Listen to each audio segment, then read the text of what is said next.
Yes, ma'am. It will also take time, so it is processing right now. अच्छा अच्छा, okay, but it has come live on Facebook.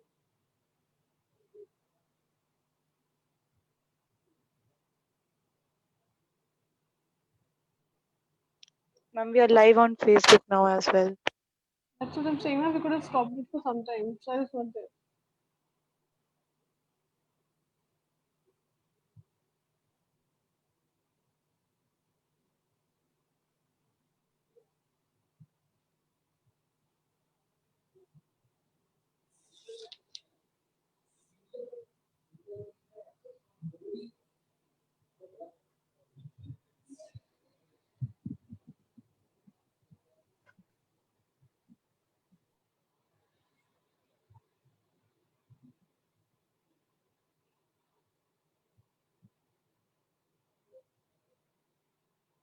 Shruti, just make Ratan sir as presenter.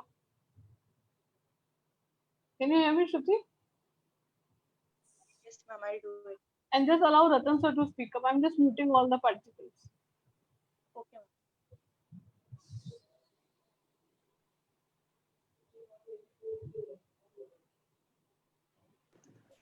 ma'am. Excuse me, sir, you are muted.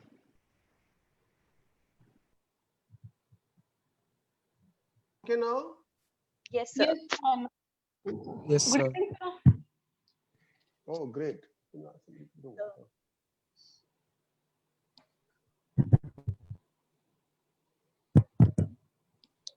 Hi, Swati. Good evening, sir. How are you? All good. good. All good. All good. All good.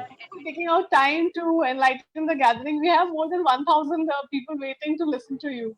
Oh my God. Oh my We God. started with lots of questions. We have taken all the questions beforehand.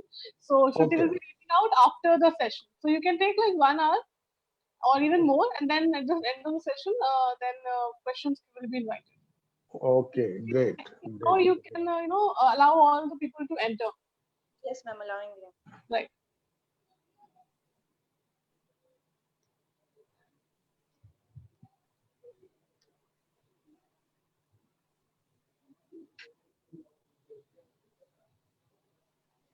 This is my 14th day. Okay. I understand, so you must be really busy. And I have one more to go. But it's good for us that you are like free to teach us and let us learn a lot of things. Most of the time you are very busy. Now participants, 100 participants have already got to me. Yes, so we will be streaming also live on Facebook. So there will Okay. be many people will be joining from there. Okay. And we'll just wait for 2 minutes and then we'll start the webinar. Okay.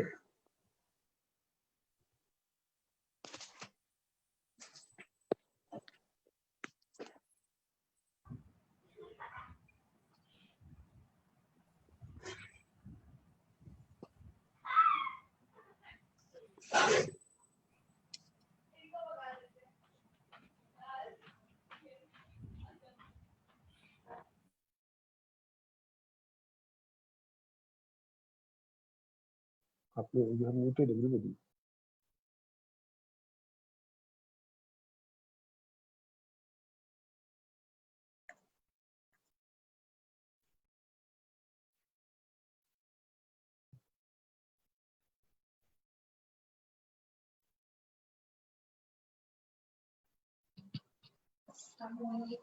Hmm? Yeah. Am I audible? Yeah. Shruti, did you make sir presenter also? Yes, ma'am. He's the co-host. There's no option for presenter. Sir, will you be sharing any PPT and other things also so you can do that? No, nothing. No, nothing. Okay. Then after, so you can speak and then like Shruti, should we start now? Ma'am, I'm waiting for the participants to join on Facebook. Okay, let's give them like 5 minutes more and then we'll Yes. start.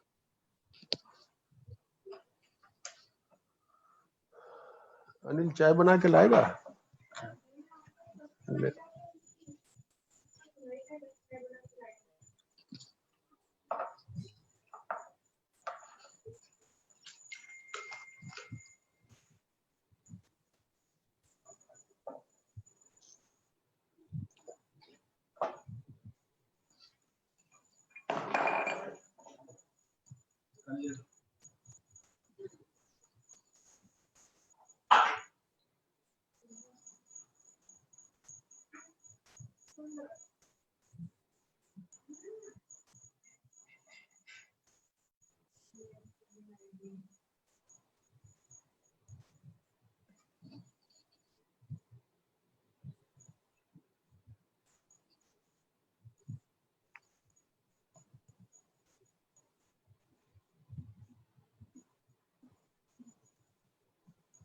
Thank you.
Good recording.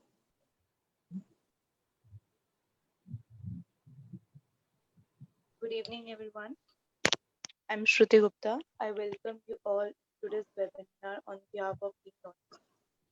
The topic of today's webinar is how to become a successful arbitration professional, which is taken by Advocate Ratan K. Mr. Advocate Ratan K. Singh is a practicing advocate and arbitrator. His area of specialization is construction, engineering, joint venture, mining, and commercial law. He is founder and chairman of Indian branch of Society of Construction Law UK and director of Indian branch of Chartered Institute of Arbitrators UK. He has done domestic and international arbitration under the rules of International Chambers of Commerce (ICCRS), Singapore International Arbitration Centre (SIAC), Japan Commercial Arbitration Association, UNICEF, IPA, etc. He has delivered speech in various domestic and international events at Howard Law School London, Sao Paulo, Singapore, Kuala Lumpur, Kathmandu, etc. He is arbitration tutor of CIRT UK. He is in the committee of various domestic and international arbitration. We thank you, sir, for taking out time for today's webinar. So we can begin with the webinar. Can I come in now, Shruti? Yes, sir. Can I start? Yes, sir. Definitely. And hope I'm audible to all. Yes, sir. Great.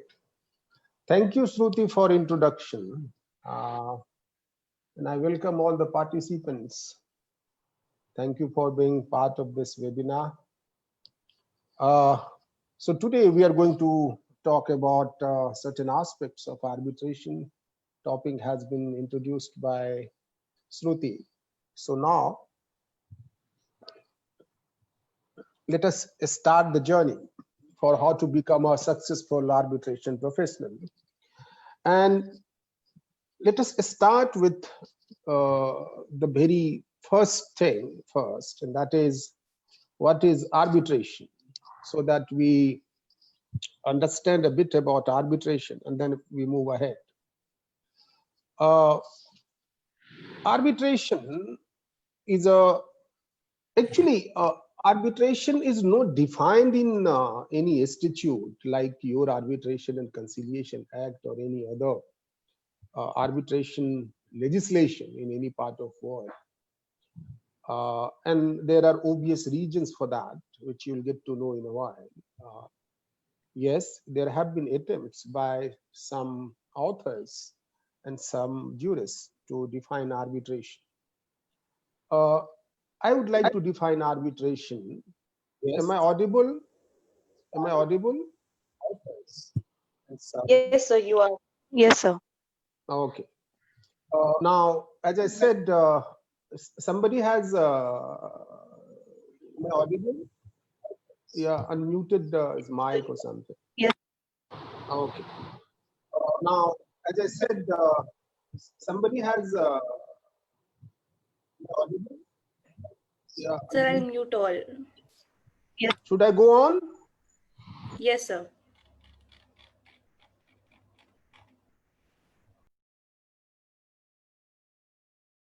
Whether in India or anywhere in world. Arbitration has not been defined even by the UNCITRAL in its UNCITRAL model law. However, there have been attempts by some authors, some jurists who have attempted to define arbitration. I would also like to define arbitration for you. And after I give my definition, I'll urge and request all of you to start defining arbitration after today's talk, and try defining arbitration after every 3 months. The more you learn about arbitration, your definition will get refined, your definition will keep changing. Now, arbitration is a formal, consensual, private dispute resolution mechanism. Formal, consensual, private dispute resolution mechanism as per the procedures agreed by the parties or determined by the tribunal, and parties appoint their private judge, or court or institution appoints a private judge on behalf of the parties, and that private judge renders a final and binding decision which is called award.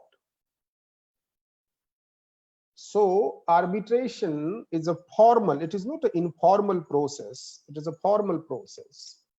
It is not informal like conciliation, negotiation, or mediation. It is a formal dispute resolution mechanism, and it is private. So when I say private, it also means it is a confidential process. And this arbitration happens as per the procedures which parties agree, and failing which the arbitrator or the arbitration tribunal determines the procedure, or procedures would be as per the institutional rules if parties agreed to have arbitration through any particular arbitration institution. Decision which is given by this private judge who is appointed by parties, and if parties fail to appoint the arbitrator despite having agreed to do so, then court or the arbitration institution which parties would have agreed will appoint the arbitrator for and on behalf of the parties. And decision given by the arbitrator is final and binding. These two expressions, final and binding, have got a lot of implications. Decision of the arbitrator is final. That means final and binding. That means final means that parties cannot appeal against the arbitral's decision, that is called award. You can challenge the award only on very, very limited ground, like violation of principles of natural justice, or if award has been rendered, if award rendered is against any public policy. Otherwise, you cannot challenge the award the way you challenge the judgment of any court or trial court. You can, against the trial court's judgment, you can file an appeal. and the appellate court, the first appellate court, can revisit the facts, can revisit the laws, and first appellate court can pass the judgment as it feels based on the facts and the laws applicable. That is not be the case. That is not the case with any arbitrator's decision. Awards cannot be challenged on merit. It cannot be challenged on facts and laws, as I said. So therefore, it is final and it is binding on the parties. And if the award debtor, the person or the party against whom the award has been passed, is called award debtor, or you may also call them judgment debtor. If award debtor has not complied with the directions of the arbitrator, in that event, the award holder can execute the award, can take the award to the court and get it executed through the process of the court.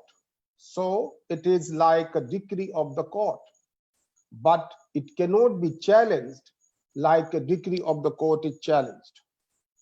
Therefore, in one sense, award is more powerful an instrument or a paper. It is powerful than a court judgment because it cannot be challenged on merit. Now, this is broadly the definition, and I tried to explain the definition. And now, after today's talk, you can try to define arbitration in your own way, and let us see how it goes. After we define arbitration, let us also try to know in very brief the history of arbitration. Arbitration has got long history. In fact, it goes back to Roman times. In your Upanishad, there is reference of arbitration.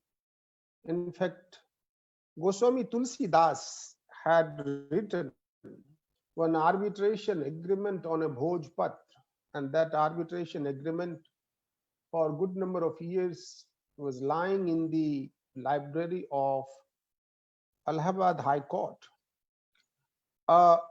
We all know the tradition of panchas in our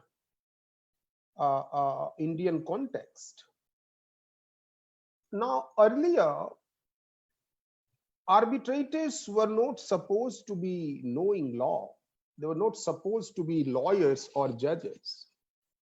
They used to decide the disputes based on their own sense of justice. They used to decide the disputes brought before them on the basis of their sense of equity and justice.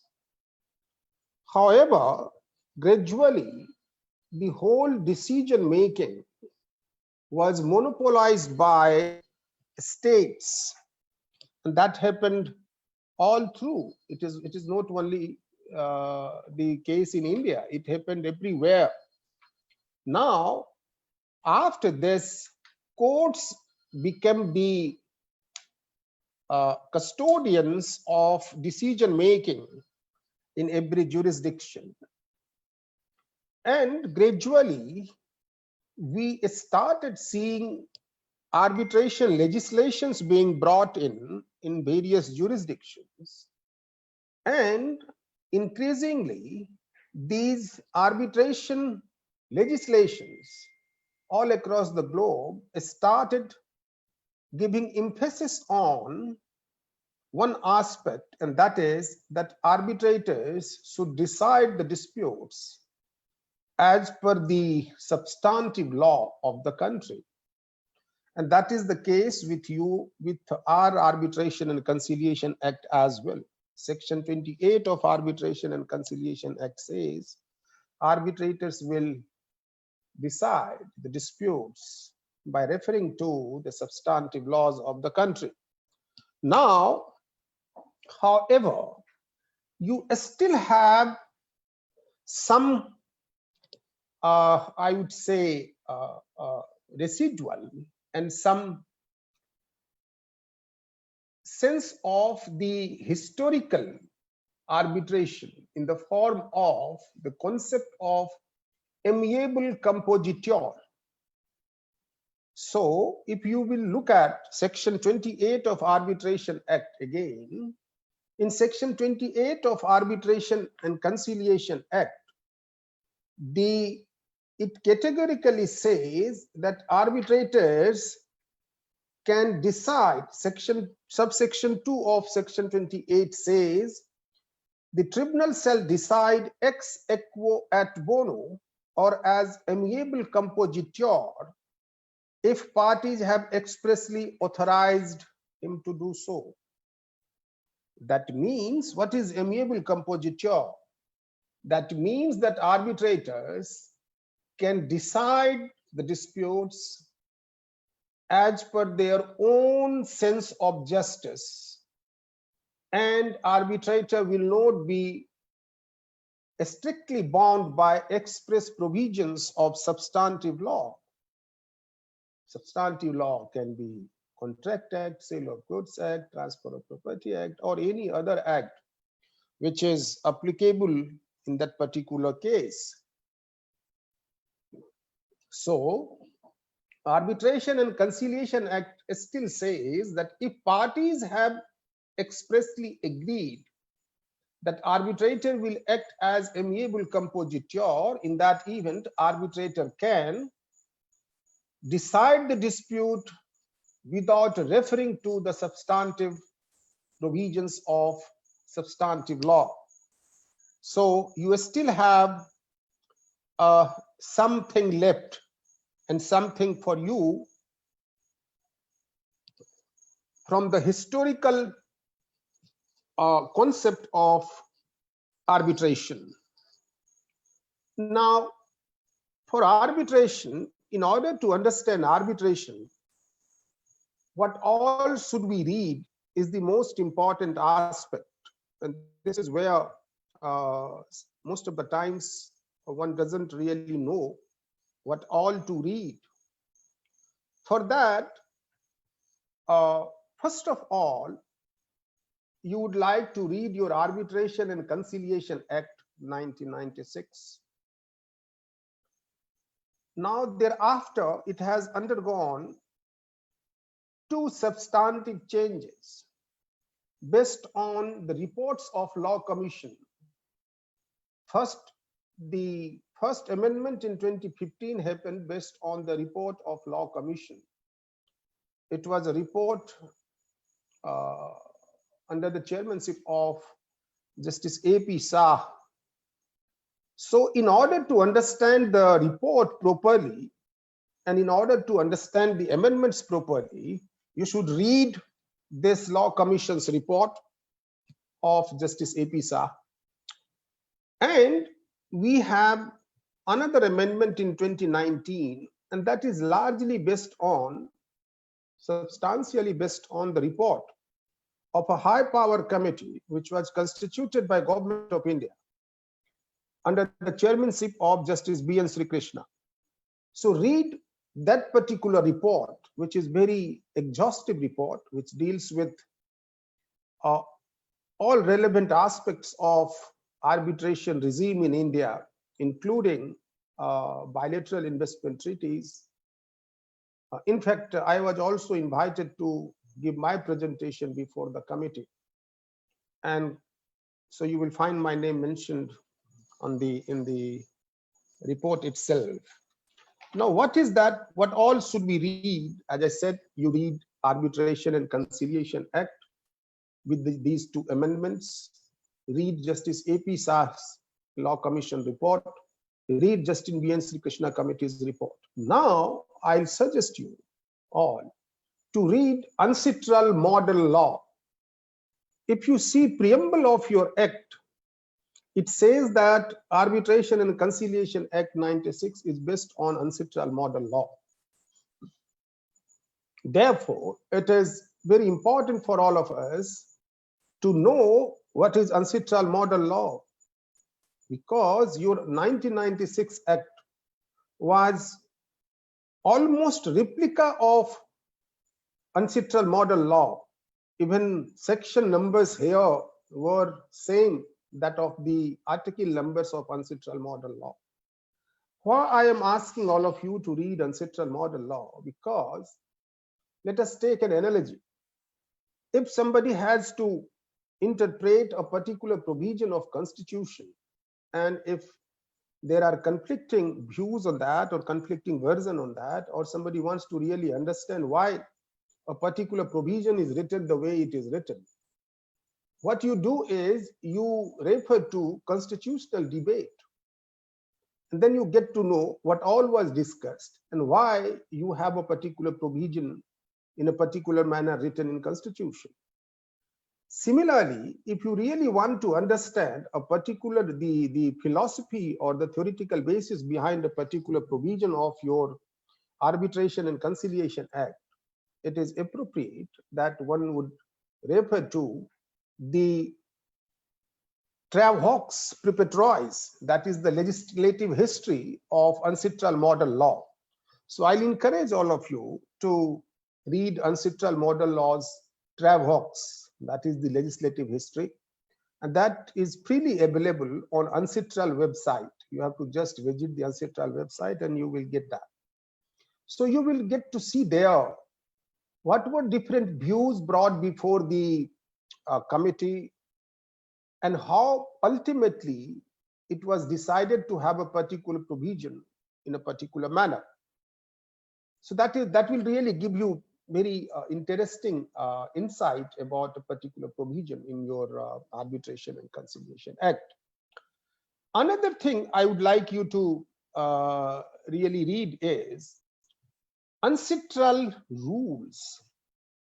UNCITRAL rules are different from UNCITRAL model law. UNCITRAL rules are essentially rules which are meant for ad hoc international commercial arbitration, not institutional commercial arbitration, but ad hoc commercial arbitration. So if you read UNCITRAL rules, that will really give you sense of, this is of 1976, that will give you sense of how typically a particular arbitration, international arbitration happens. In fact, this was the first time when efforts were made and attempts were made to harmonize the legal cultures of civil law and common law. Like India, we follow common law. UK, they follow common law. USA is common law country. Singapore is common law country. Malaysia is common law country. At the same time, you have various civil law countries. In fact, 2/3 of the countries follow civil law. So like continental Europe, Japan, Latin American countries, they all follow civil law countries. And they have their own ways to look at this whole context and concept of arbitration. And their procedures are not exactly what we follow in common law jurisdictions. So first time attempt was made to harmonize the procedures of two different legal cultures, and that attempt was made by UNCITRAL rules. In fact, UNCITRAL model law is again another attempt. Now, yet another thing I would like all of you to read is New York Arbitration Convention, New York Convention we call it, which is Schedule 1 of your Arbitration and Conciliation Act. Because this document, New York Convention, has played most important role in this whole global arbitration regime. This particular instrument called New York Convention, in fact, 164 countries from all across the globe are signatories to this out of 196 countries in the world. So almost all trading nations are signatories to this particular convention. And what is this convention?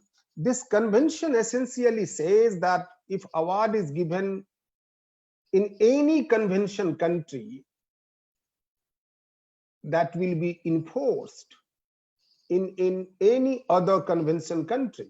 So if award is given, let us say in Singapore, this award can be enforced in all these 164 countries which are signatories to this New York Convention. So this, in fact, if you see your ancestral model law,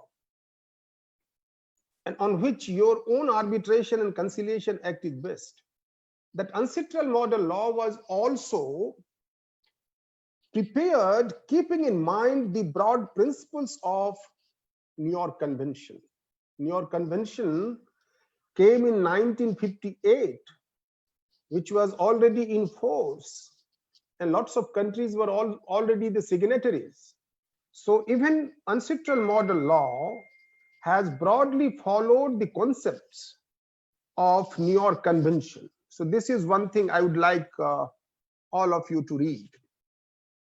And you should also refer to Travox of ancestral of New York Convention. So New York Convention also has its own Travox, and you get to see a lot of literatures if you visit the relevant website. Another thing which I would like all of you to really consult if you want to pursue arbitration as a career is institutional rules. We will talk about in a while about the role and significance of institutions, these arbitration institutions. However, I must say that we should also consult institutional rules like rules of ICC or rules of SIAC or rules of HKIAC. There are many reputed arbitration institutions involved, and if you see in terms of reputation, ICC is most reputed, most popular arbitration institution involved. International Chamber of Commerce, ICC, is in short form. So you should really consult their rules. And rules of all the arbitration institutions are broadly same. Obviously, they keep making changes off and on. But if you read rules of one particular institution of these reputed arbitration institutions, you will get to know the rules of different arbitration institutions as well, because you will find broadly they are on the same lines. Similarly, if you read ancestral model law, you will get to know and understand the arbitration legislations of almost all trading nations, because after this ancestral model law came into existence, all major and developed jurisdictions involved have adopted ancestral model law like we adopted in India. And therefore, if you understand and read ancestral model law, and if you understand ancestral model law, you will be able to understand the arbitration legislations of all those countries which have got their arbitration legislations premised on or based on ancestral model law. Another thing I'll encourage all of you to read is that is called soft laws. There are many soft laws. Like I said, arbitration legislations are not soft laws. These are legislations. These are acts, but these are binding. But so far as soft laws are concerned, they are not binding, but these are very interesting read, very interesting instruments prepared by reputed institutions involved. Like there are various guidelines and protocols issued by IBA, International Bar Association. In fact, one of their guidelines on conflict of interest has been reproduced almost as it is in your Schedule 5 and Schedule 7 of Arbitration and Conciliation Act. It was essentially IBA's own guidelines on conflict of interest. Similarly, IBA has got various other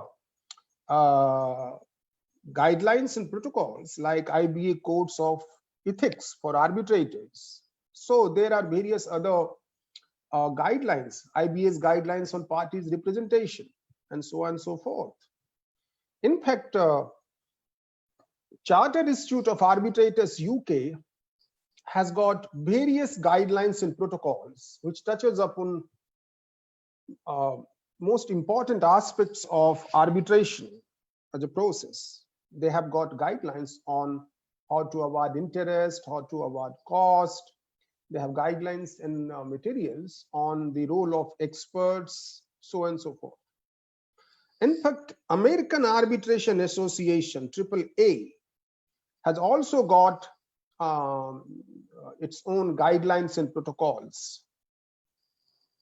Very interesting read you will find is of UNCITRAL, that is called UNCITRAL Rules on Organizing Arbitration. That is again very interesting read. In fact, ICC has got case management techniques. So you can refer to ICC's case management techniques. So these soft laws, in fact, IBA has got one guideline, and that is called IBA Guideline on Taking of Evidence.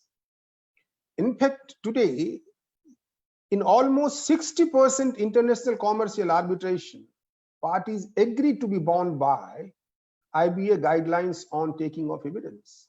And even if parties do not agree, tribunals are applying this very frequently.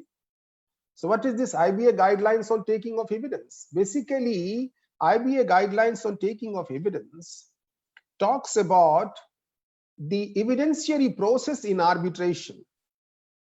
As we all know, your section 19 of Arbitration and Conciliation Act says that Evidence Act does not apply.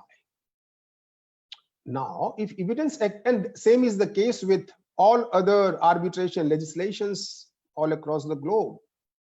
So one may have this question, if evidence rules or evidence procedures of the domestic legislation, Evidence Act of a particular country doesn't apply in arbitration, how do you deal with evidences which are brought before the arbitration tribunal? And that is the important question. Now, if you do not have local arbitration or local Evidence Act getting applied to any arbitration, in order to basically, in order to fill this gap, IBA came out with its own rules on evidence, and which takes care of the peculiarities of civil law and common law jurisdictions. And basically, it is a compromise between civil law and common law jurisdictions rules on evidence. And this has got immense popularity amongst international arbitration community, and that is being applied. In fact, in 2 of my ongoing arbitrations, I am applying IBA guidelines on taking of evidence. So that is something you can, you should really look at. Another thing you can look at is, this is called CLOUT, C-L-O-U-T.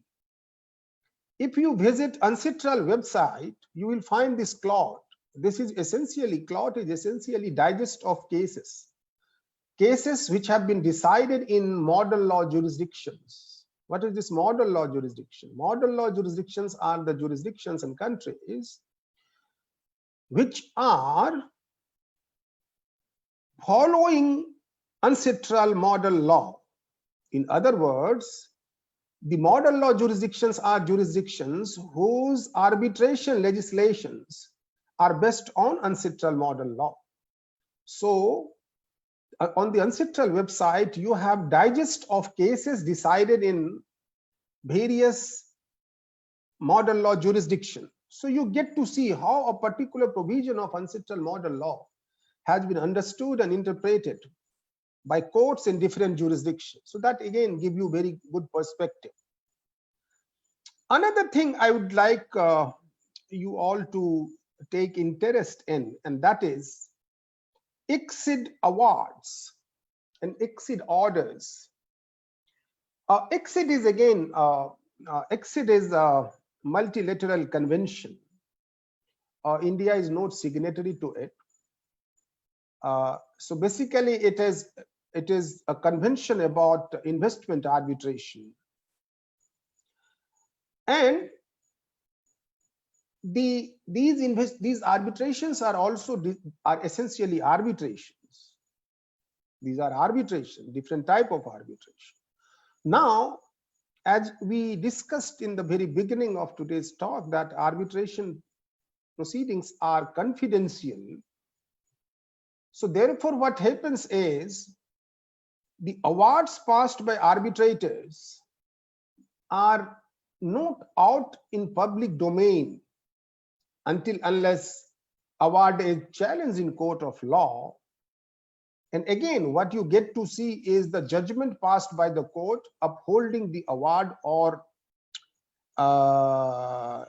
setting aside the award. But you do not get to see the awards or the way orders are passed, procedural orders are passed, or interim awards are passed.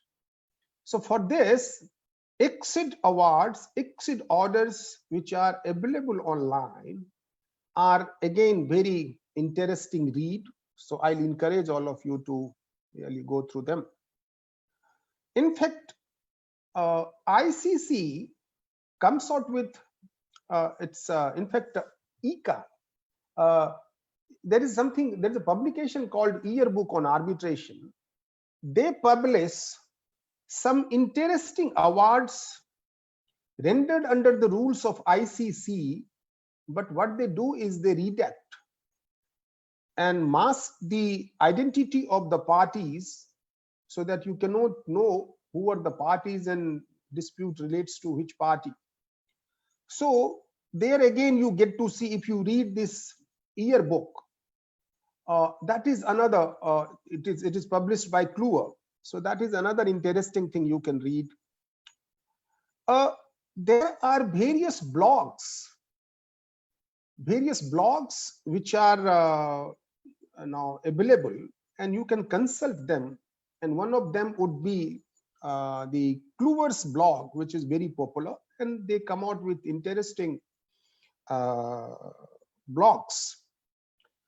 Apart from this, you should read the law reports which publishes arbitration judgments on arbitration. You should consult arbitration journals. That is again important thing, so that you are updated with the latest developments in the field of law. There is always a query that what are the relevant books, what book should one refer? I named 3 books. One is book by Redfern and Hunter, REDFREN space HUNTER, Redfern Hunter, book by Redfern and Hunter. That is it is called Redfern and Hunter on International Arbitration, and they have got a student edition as well. So it is a paperback edition, and you can, I think 5th edition is the last edition. So this is one book which is very popular in law colleges in many parts of world. Another book you can refer, or if you don't want to read Redfern and Hunter or you want something else, Gary B. Bourne has written a student edition, a student version, that is a paperback. So that is a book by Gary B. Bourne. So that is another very good book. Yet another book, third book I'll refer, is written by Margaret L. Moses, M-A-R-G-A-R-E-T, Margaret space L. Moses, M-O-S-E-S, Moses. It is published by Cambridge University Press. So I would recommend either of these three books, which you can refer. Very good books, all of these.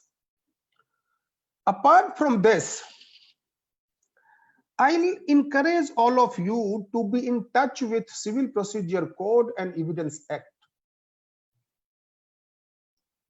Now, one may ask this: if Arbitration Act Section 90 says that Evidence Act doesn't apply and CPC doesn't apply to arbitration, should we really read them? In fact, unless you know what is CPC and what is Evidence Act, how will you know what doesn't apply? You must know CPC, you must know Evidence Act, and it helps you in many ways. And I'll give you one of the reasons. Most of the arbitrators in India are retired judges or lawyers sometimes, but invariably they are retired judges. The opposing lawyers would be lawyers, and most of them are typical litigators. So essentially, in Indian context, what we get to see is all stakeholders, everybody talks in terms of CPC and Evidence Act. Now, you cannot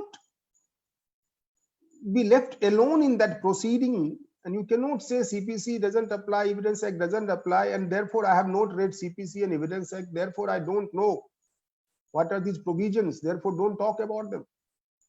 It doesn't work like this.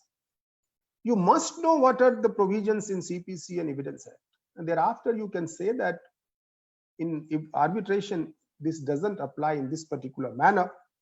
These provisions are talking about this. You have substitutes in terms of procedures and so on and so forth.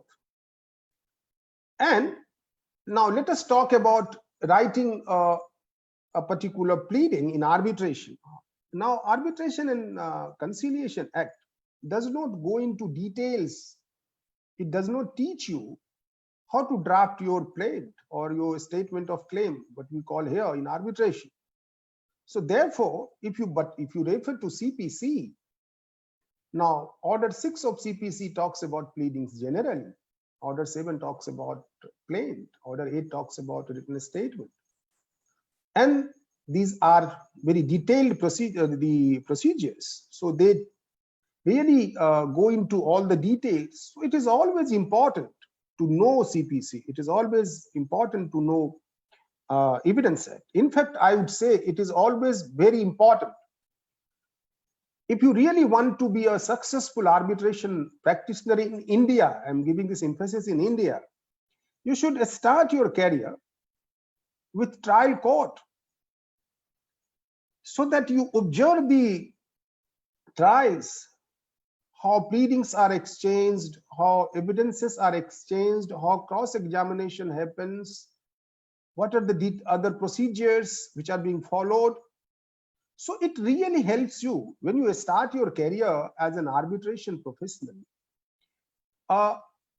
In early years of your career, nobody is going to come with big arbitration. They're not going to come to you with big arbitration. And they'll not give you opportunity to cross-examine a witness in a big arbitration. But if you have done all of this, if you have observed all of this in trial court, that will help you immensely in arbitration. In fact, I would also say that if you observe court proceedings, if you know CPC and Evidence Act, it helps you immensely in arbitration. And when you really understand arbitration properly in a right context, in proper context, then you learn to really devise procedures which would be appropriate for a particular arbitration procedure. And in fact, I would say that the good arbitration professional lawyer becomes a good litigator also. And I'll give you one reason. Now, in international commercial arbitration or in good arbitration, domestic event, most important and costliest process is called the process of discovery. Discovery by way of production of documents. Now, you have provisions for discovery. What is discovery? Discovery is a process. Discovery by way of production of documents. What is this? This is a process whereby one party asks the other party to produce documents which are not in power and possession of the requesting party, and other side is being asked to produce them because those documents are felt to be relevant for proper adjudication of the matter. Now, this provision you have in CPC also, but you hardly get to see this provision being invoked and used by lawyers.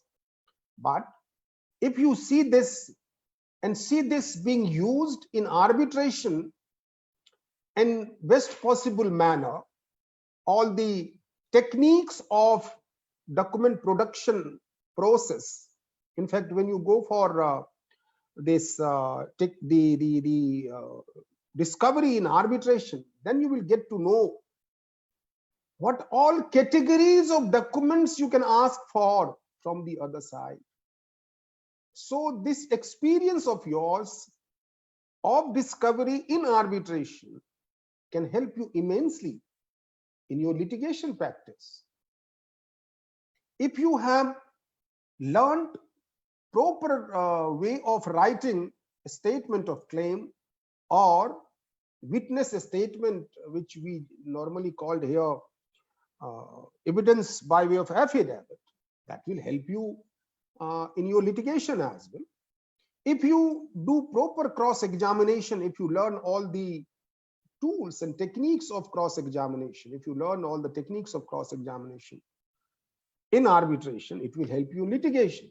So yes, some of the provisions of CPC and Evidence Act does not apply technically, it does not apply with strictness in arbitration. In fact, I'll be happy to see that you also try to formulate procedures and devise procedures for arbitration. You know CPC or you do not know CPC. If you know CPC, now you don't want to apply CPC. So what all kind of procedures you foresee being applied in arbitration is a very interesting thing. So you can close your eyes, have the pen and paper with you and just start jotting down. We don't apply CPC, but these can be the procedures which we can apply in arbitration. That will be amazing, very interesting thing to do. Now, these are some of the reads I thought I must talk about.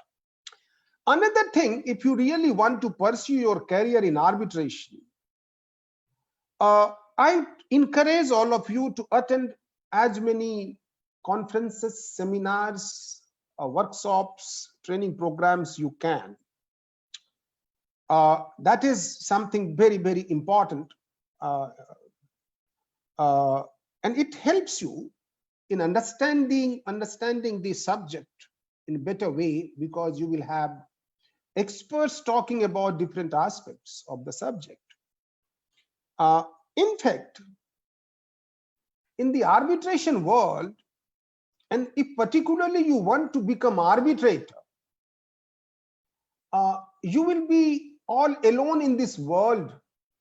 You will not have any law firm or any organization to really brand you or popularize you.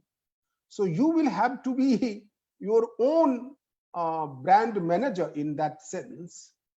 So if you attend these conferences and seminars, you will be visible amongst the real stakeholders, the relevant people in the industry.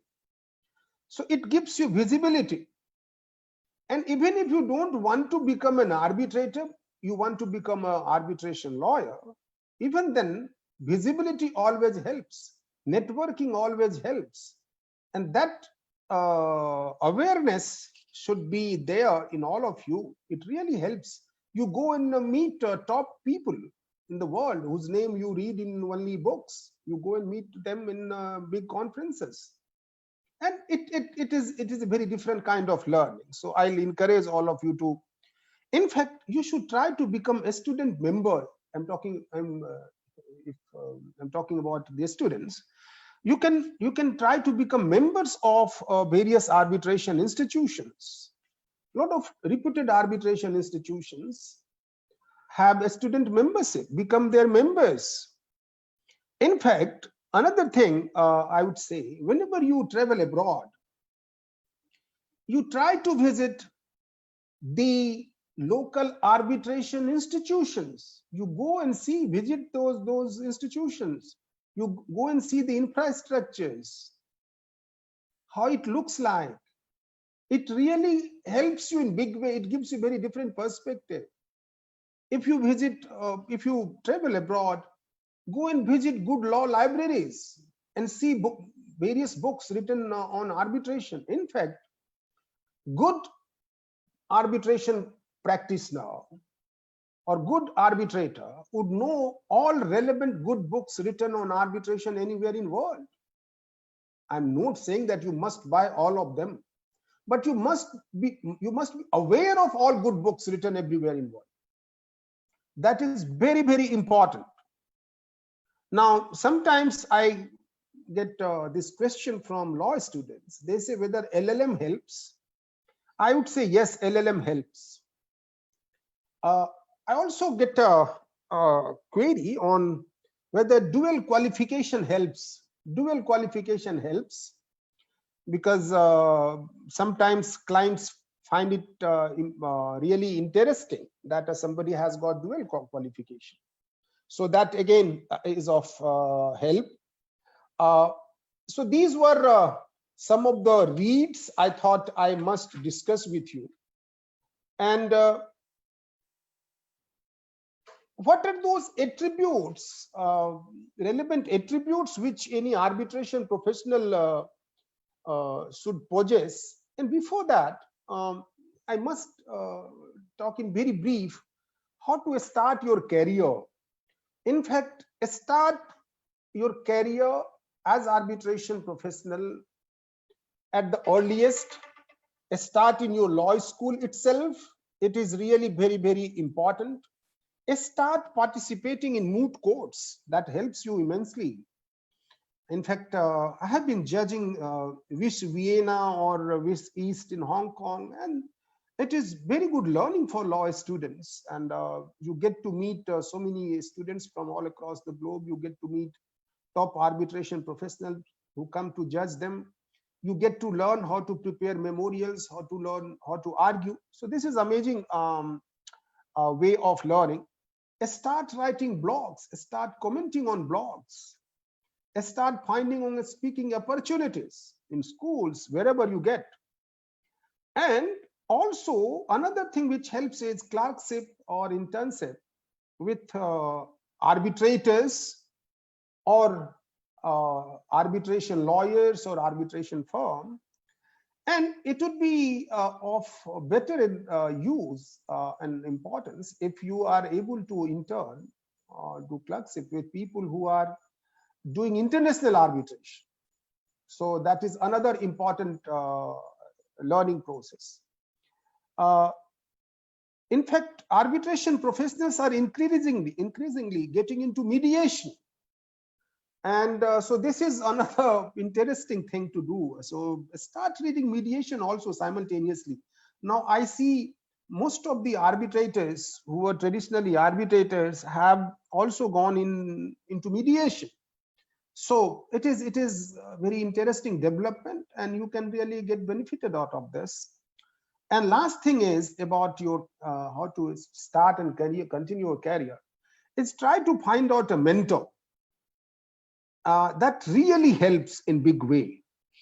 Now, another thing with attributes of good arbitration professional is knowledge of arbitration law, commercial law. In fact, now this is the era of specialization. In fact, now arbitration, you have various specialities in arbitration. For instance, construction arbitration. In fact, 60% big arbitrations in India are construction arbitrations. Now, if you want to, in fact, ICC Paris came out with its report a couple of years back. They said there are 40% their arbitrations were construction arbitrations. Now, if you want to really pursue your career in construction arbitration, or you want to do construction arbitration, it will be very important for you to know the basics of construction law. It will be very important for you to know the industry practices. So you should be aware of these specialities in arbitration. Now, similarly, you have a sports arbitration, you have merger and acquisition arbitration, you have oil and gas arbitration. So you have various specialities in arbitration. So you should be aware of this and start pursuing your interest in those respective fields from early age. In fact, your advocacy skills helps you a lot. How to write pleadings, how to argue. So art of advocacy is very, very important. And advocacy skills for arbitration sometimes is different from court advocacy. Like for instance, how do you address your arbitrators in international commercial arbitration? You don't address them as my lords or your honors, my lords. No, you address them as Mr. Chairman, sir, Mr. Co-arbitrator, sirs, and so on and so forth. However, in India, you address all the tribunals as my lords, because most of the arbitrators in India are retired judges, and we have been addressing them in courts as my lords. So we basically respect them in the same manner. We do this. But in international arbitration world, it is different. In international arbitration, the oral submissions, it is very soft way of making submission. That is, you can't do gesturing, you can't be loud, you can't be harsh. So again, these are interesting issues. And another most important aspect is ethical values. What you should believe in ethical values, that is very, very important. And sometimes people ask attributes of arbitrators. Couple of things. Unlearning of court procedures in CPC and Evidence Act is very, very important as an attribute for any arbitrator who wants to really. In fact, Michael Wong, the biggest name in arbitration, biggest arbitrator from Singapore, he was a judge, and thereafter when he retired, he has written in a book, in his essay, that after I retired, I unlearned lots of things. Obviously, you don't need to unlearn the decision making abilities, but he unlearned a lot of procedures. He then started attending training programs. Then he got certain accreditations of different arbitration institutions. So these are very, very important aspects. So unlearning of court procedures, civil procedures, or evidentiary rules is very important attribute for any arbitrator. So you have to learn the flexibility of the rules and procedures. And one important thing is, which I find missing in most of the cases in arbitration here, is that arbitrators do not read the case files till the stage of final arguments. This is not done. In fact, in all international arbitrations, on the very first day, the arbitrators come and say, ladies and gentlemen, please take it that we have gone through your file. So that is very, very important. In fact, in my all arbitrations where I sit as arbitrator, sole or chairman, I ensure that I have gone through everything. And in fact, I ask the parties to make submissions on the merit of the case on the very first day. I say, just give me a sense of your case so that I get to know what is your case till the time all papers are before me. So it helps you in managing the whole process of the arbitration. So case management becomes very easy. In fact, how to manage documents in arbitration is a big thing. So it is very important for lawyers and arbitrators to know from very early age how to manage documents. And some of you may laugh that what is there in documents. In fact, when you talk about, let us say, construction arbitration, you have documents not only in thousands, sometimes in millions. Now let us assume that all constructions, all big infrastructure projects goes on for years. And on day-to-day basis, hundreds and hundreds of documents are produced by the contractors, by the employers, by the subcontractors. Now, all these documents are to be managed, and it goes on for years. So all those documents, when brought before the arbitration tribunal, it becomes very difficult for lawyers to manage them, and similarly, it is difficult for arbitrators to manage them unless they know the art. And art, there are various ways of dealing with them. For that, we may have to have another, like I'll give you one example. What I do in my arbitrations, whether I am the lawyer or the arbitrator, I strongly believe that issue-wise documentation is very important. So what I ensure is that for every issue involved, I have separate set of documents. Maybe same document may be used for two issues. Let that be kept in the two issue files, and prepare different files and folders for those issue-wise documents. In fact, sometimes what happens is, which is very, very important again, now both sides have filed hundreds and thousands of documents, hundreds of documents, and documents are not put in order. It is not in chronological order or the sequential manner. So everybody gets lost. So what happens in international commercial arbitration or in arbitration, good arbitration here, we always insist that let parties prepare case bundle where all documents, whether filed by claimant or the respondent, are put in a chronological order, and all duplicacies are removed, because invariably what happens, same document will be filed by both sides. All duplicacy removed, all documents are put in a sequential manner and chronological order, proper flagging has been done. So it really helps. So there are various techniques one learns and one is supposed to learn for documentation of proper documentation. Arbitrators should know how to do award writing. For award writing, again, award writing is a skill one has to master from very early age. In fact, Chartered Institute of Arbitrators has, if you want to become, in fact, that is the last thing I'm going to talk about now. But question is, these are the techniques and tools. And if you ask me, what is one thing which will help me as a lawyer to become a successful lawyer, arbitration lawyer, or a successful arbitrator, I would say training, training, and training. Training is key to your success as a successful career in arbitration. Now, last thing you may ask, what are the career options? Career options are, you can become the arbitration lawyer, you can become arbitrator, you can become case counsels with arbitration institutions all across the globe. A lot of Indian law students and young lawyers are case counsels with different arbitration institutions all across the globe. You can become tribunal secretaries.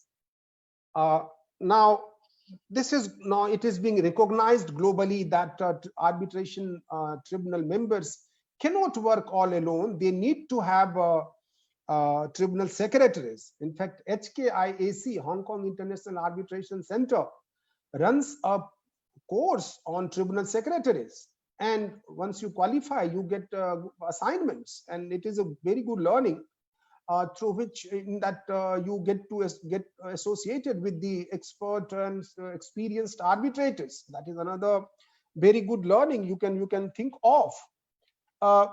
In fact, you can become international bureaucrat. A lot of organizations, global organizations like Commonwealth and all, they hire arbitration professionals. That is another very good idea. In fact, experts in arbitration is another very interesting career option for engineers, for architects, for quantity surveyors, and they are invariably used in big arbitrations, particularly in construction arbitration, for delay, disruption, and quantum. In fact, I have 2 arbitrations going on in which I have experts from abroad. We hardly have good experts in India. So this is another very good career option for non-lawyers.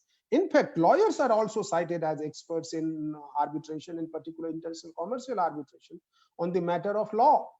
So these are career options. And last thing, because generally people ask question about accreditations in this field of arbitration.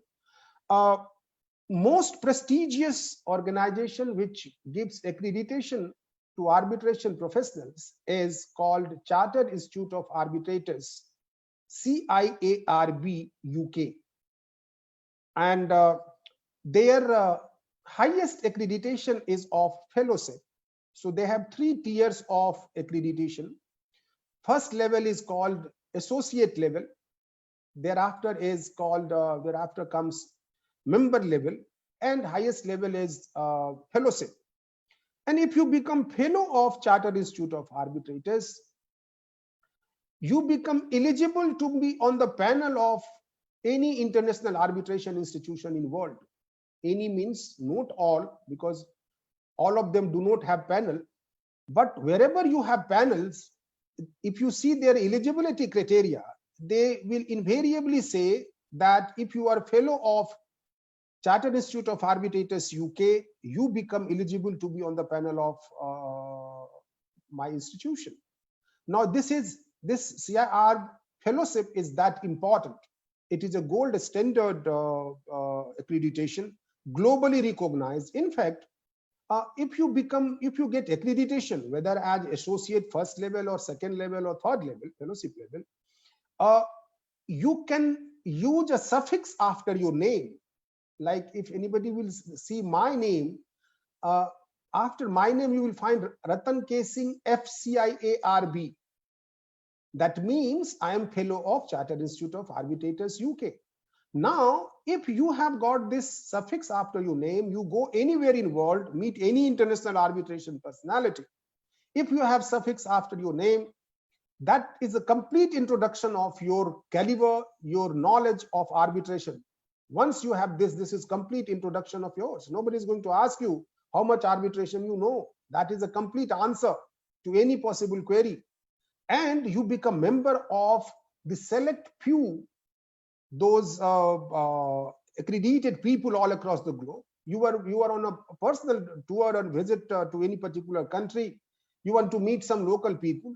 Just find out who are the fellows or the members or accredited people from CIR. Just send them an email. I am in your country for a while. I want to meet you. They'll be more than willing to meet you because you are a member of that particular community. In fact, I'm director of Chartered Institute of Arbitrators for last more than a decade. And I run this program in Delhi, this accreditation program, and give accreditation. Obviously, I train people, and thereafter the people write exams, and you get accreditation from UK. Obviously, exams, papers goes to London. For first level, you have online exam, but I undertake. I have been running these courses in this, and after this situation gets normal, I'm going to have all these accreditation programs in place. Similarly, you have other arbitration institutions which are also giving fellowship, like Prime Disputes UK. I am their fellow also. AIADR, Asian Institute of Alternate Dispute Resolution, they also give fellowship. In fact, I am their fellow as well. Malaysian Institute of Arbitrators give fellowship. I am their fellow also. So these are interesting and important accreditation programs. So I encourage all of you to take more and more interest in arbitration. It is amazing career option. And once I was just speaking in a conference, and somebody says, how are we compensated in arbitration? Does it compensate you well? In fact, I'll tell you, remuneration in domestic arbitration, if you talk about from the perspective of arbitrators. Now, the Schedule 4 is the list you get. So there again, you get not less than 30 lakhs per case. But that is not mandatory. So invariably what happens when we sit as arbitrator, generally what we charge is 2 lakhs for 2 hours, 2.5 hours per sitting. And that is the charge every arbitrator will charge. So hearings goes on. So you are compensated well. Now, international arbitration, again, if it is ad hoc arbitration, again, similarly, and you have arbitrators, they charge 3 lakhs, 4 lakhs, 5 lakhs per 2 hours and 2.5 hours. Now, you have for international arbitration, you have various institutional rules. So where arbitration is administered through those rules are called institutional arbitration. So institutions are really paying you very well. And in fact, those institutions also have provision. In fact, I have one arbitration going on in Japan under the rules of JCAA. Now, we have agreed for 800 USD per hour per arbitrator. We have 3 arbitrators. Now, even if they travel from any place to Tokyo for that arbitration hearing, they'll be compensated for the hours spent on travel also. So it is a good amount of money. And if you talk about investment arbitration, I'll give you only one example and then I'll close my talk because it is 6:47. Couple of years back, we had one investment arbitration award in the matter called UCOS arbitration. Award was 50 billion USD, and the claimant's lawyers were paid 90 million USD by the clients, and the respondents' lawyers were paid 35 million USD. So I would assume that this kind of remuneration will really be of your interest. It compensates you well. It gives you very, very interesting exposure. It makes you global citizen. Arbitration makes you global citizen. You start thinking, your whole perspective changes. In fact, I would say, and before I end, that if you really want to pursue arbitration as a career option, don't restrict yourself to domestic arbitration. You have to think like that. You have to assume that I am going to, because see, sometimes one says that I don't know whether I'll get international commercial arbitration. This is not the right way of thinking. Unless you follow international commercial arbitration, unless you know the best practices of international arbitration, you cannot do your domestic arbitration properly. You will not be aware of the best practices. What happens if other side lawyer comes and talks about something which is very prevalent in international commercial arbitration? He wanted to use this in your domestic arbitration. Can you say, I don't know this? Or arbitrator say, no, let us go ahead with this. So this, and secondly, what happens is, unless you create your infrastructure in terms of knowledge of international commercial arbitration, nobody is going to come to you with their international commercial arbitration work. So therefore, prepare yourself well. Think in terms of international commercial arbitration, and pursue this this subject of arbitration with all passion. And with this, I end, and I hope and wish that all of you make a successful career in arbitration. And now we have 10 minutes, 11 minutes, and we can take questions if you have any. Thank you so much, sir. Sir, the first question is, in construction arbitration, civil engineers do not know much of law. Lawmen Yes. do not know much of construction technicalities. How to reconcile? See, this is a typical question, that how construct the technical people will get to know law, and how legal people will get to know this aspect of construction. See, Unfortunately, in India, we do not teach construction law in either in law schools or in engineering colleges. Globally, in developed jurisdictions, construction law is being taught. In fact, there is one organization called Society of Construction Law. UK, it has started in UK. Now you have SCL established in all across the globe. I'm founder of this in India, and I'm chairman of this since then. Actually, we have been training. We are training people and creating awareness amongst the people about construction law. Now, if you learn construction law, you get to know the industry and technical aspects. At the same time, you get to know the legal aspects.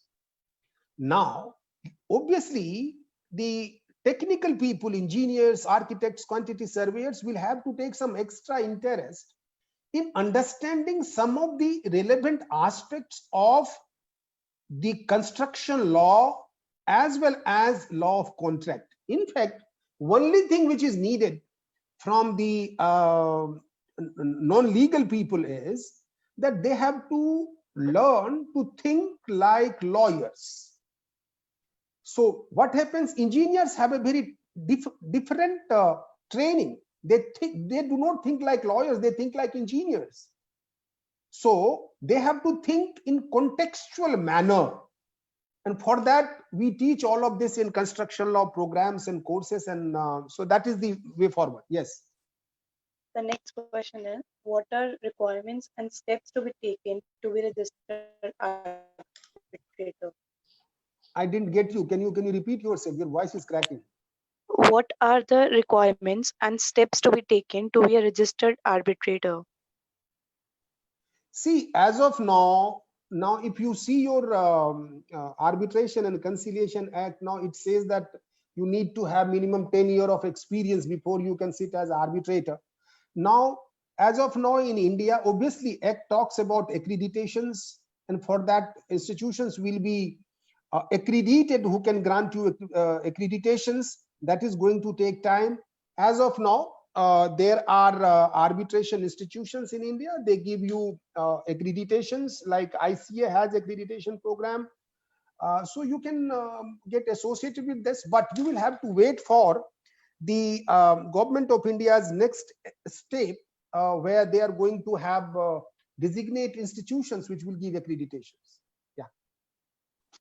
The next question is whether the 2019 Act, if followed in letter and spirit, could lay the foundation or platform for India to finally emerge as a hub of arbitration. Obviously, this is being talked about for long.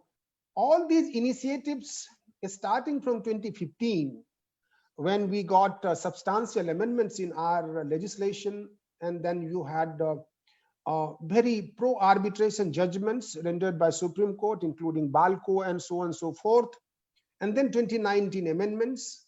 So all stakeholders, whether it is government, whether it is judiciary, all of them are very, very proactive in making India an arbitration hub. Obviously, it is a bigger subject, bigger challenge. All stakeholders have to really come up and take the challenges to make India as an arbitration hub. Yeah. So the next question is, what is the difference between seat and venue in arbitration? Seat and venue is again a typical issue. In fact, one reported judgment of Supreme Court last year came in Brahmi Pillet case, which I had argued before Supreme Court. That judgment one can refer. Obviously, you have other judgments, latest judgment of Justice Nariman. But irrespective of the judgments, seat and venue, seat is the umbilical cord of any international commercial arbitration or any arbitration. Seat has more relevance in the context of international commercial arbitration. However, Balco judgment of Supreme Court said that seat will be, have similar relevance in domestic arbitration also. What happens? Seat is the place where arbitration, which parties have designated as a place for arbitration. However, venue can be different. See, now if you really want to understand it properly, one has to understand in international commercial context. Let us talk about one arbitration between one Indian party and Australian party. They agreed to have their seat in Singapore. Now, the moment you say seat in Singapore, then arbitration law, the lex arbitrae, the arbitration legislation of Singapore will apply. That Singapore International Arbitration Act will apply. Now, for convenience, you can have your hearings in Kuala Lumpur or in Jakarta. In fact, I have had circumstances where I had arbitrations going on in Singapore. I was representing an Australian company. I was engaged by a big law firm. And for conveniences, I suggested for Kuala Lumpur as a hearing venue. So venue can change, seat never changes. And if you have said that seat is Singapore, then the law, Arbitration Act and law of Singapore will apply. And if seat is Singapore and tomorrow award is given, award can only be challenged in Singapore. Just because you had hearing in Kuala Lumpur does not mean that you can challenge this in Kuala Lumpur. So seat remains fixed. Venue can change as per the convenience of the parties. Yeah. The next question is, what happens if it is alleged that the arbitrator have no jurisdiction in the matter? Oh, so if arbitrator doesn't have jurisdiction, you have recourse under section 16 of Arbitration and Conciliation Act and article 16 of Unsettled Model Law. If you feel that arbitrator does not have jurisdiction, you can challenge arbitrator's jurisdiction before the arbitrator himself. An arbitrator will decide. And if arbitrator decides that I have got jurisdiction, then you have to move on with the arbitration and you can challenge that particular order only after award is passed. However, if he says that I have no jurisdiction, that order can be appealed against under section 36. Yes. So next question is, in arbitration proceedings, which table is used, if it is U or T-shaped, and why it is performer and why this performer is followed? Oh, I didn't get you. You have to come again. So in arbitration proceedings, which table is used, if it is U or T-shaped, and why this performer is followed? I failed to understand this question. U and T. I don't know what is the context in which it is being asked. So you can ask the person who has asked this question to clarify. Yeah. In the meantime, you can move ahead with the next question. Next question is, the amendments which are made under Arbitration Act to reduce judicial intervention is constitutionally valid or not? Yes, it is constitutionally valid.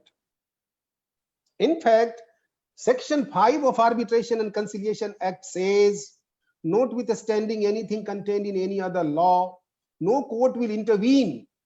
No court will intervene unless so expressly provided in the Arbitration and Conciliation Act.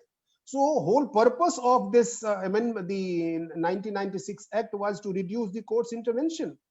And there is no unconstitutionality involved in it. Yes. Next question is, how can an industry experienced professional managing contracts can become an arbitrator, and what step would be required to register himself as an arbitrator with recognized arbitration institution? How can you become an arbitrator? Your experience will help you in becoming arbitrator. You have to start following arbitration as a subject. You have to start reading the materials we discussed. You have to start becoming visible in the arbitration world. Start reading construction law and construction law related cases and judgments. That is of immense value. Lots of engineers, lot of retired engineers are sitting as arbitrators. I have lots of engineers and senior bureaucrats, retired bureaucrats sitting as my co-arbitrators, and they are doing a good job. So it is all about your interest in that and reading the right material. That is another important aspect. Accreditation, as I said, the best accreditation you can think of anywhere in world is Chartered Institute of Arbitrators UK's accreditation. In fact, Justice B.N. Sri Krishna committee report also talks about Chartered Institute of Arbitrators, goes in great detail. Yeah, next.